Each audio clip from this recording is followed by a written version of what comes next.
Alam mo yung pakiramdam na mas pipiliin mong may kasama kahit mali, kaysa mag-isa pero payapa, na kahit alam mong hindi ka na masaya, pipiliin mo pa rin ang relasyon.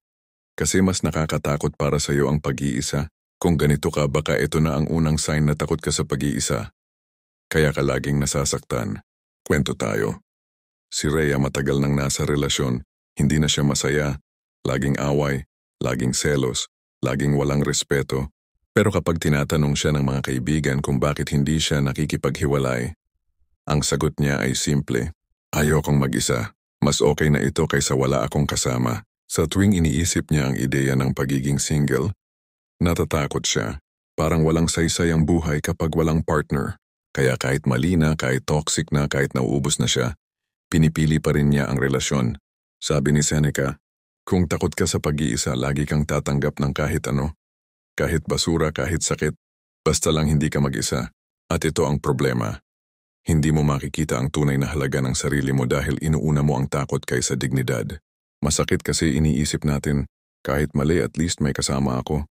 Pero tanungin mo, anong silbi ng kasama kung kapalit naman ang peace of mind mo? Love without peace isn't love. It's fear disguised as companionship. Sign Ferber 1.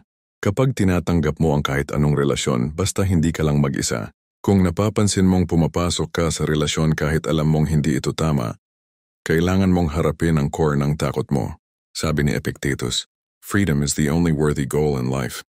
It is won by disregarding things that lie beyond our control. Ang ibig sabihin, hindi mo makokontrol kung mananatili ang isang tao. Pero makokontrol mo kung paano mo tatanggapin ang buhay kahit wala sila. The Stoic move?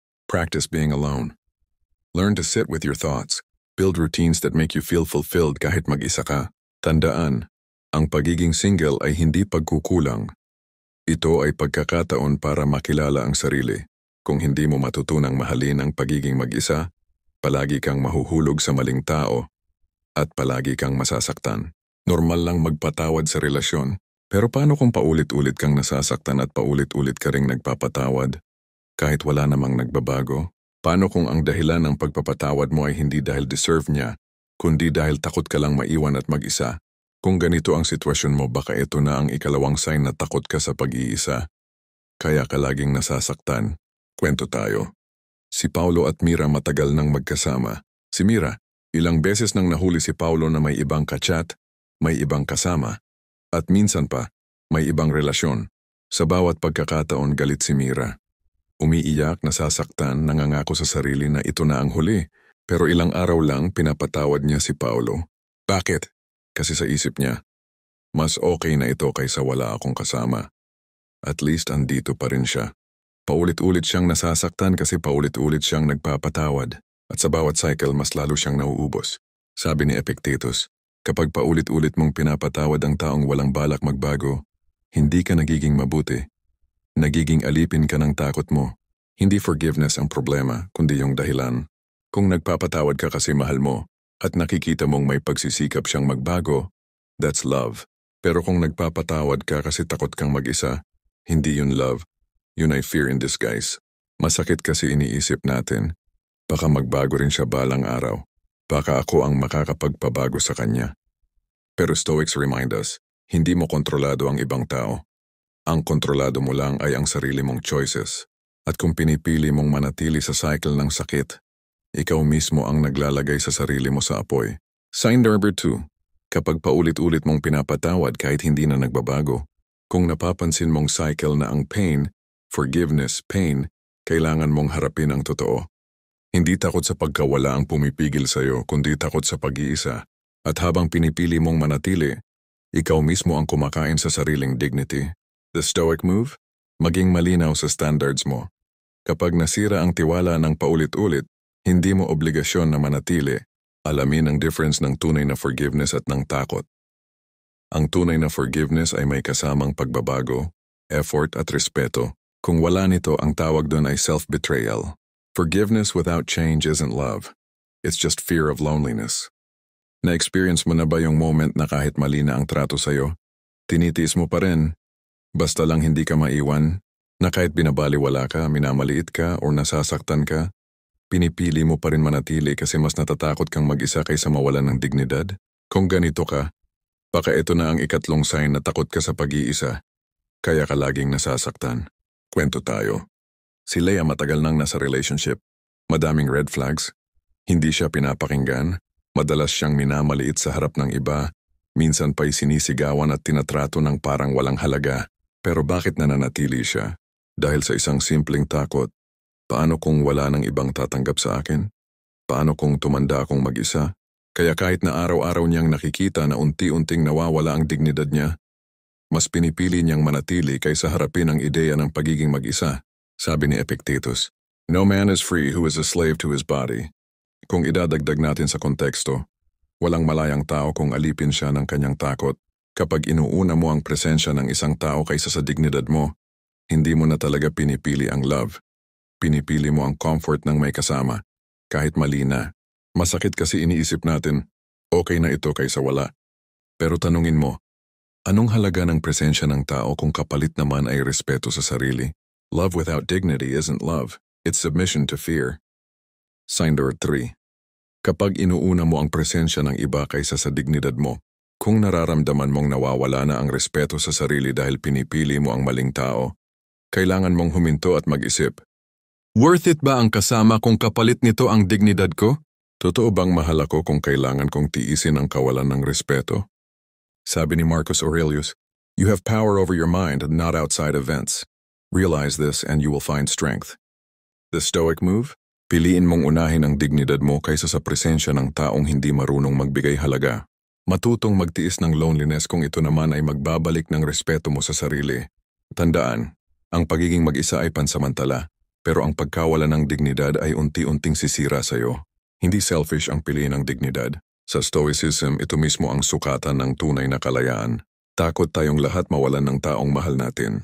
Pero paano kung sa sobrang takot mong mawala siya, ikaw mismo ang nawawala sa sarili mo?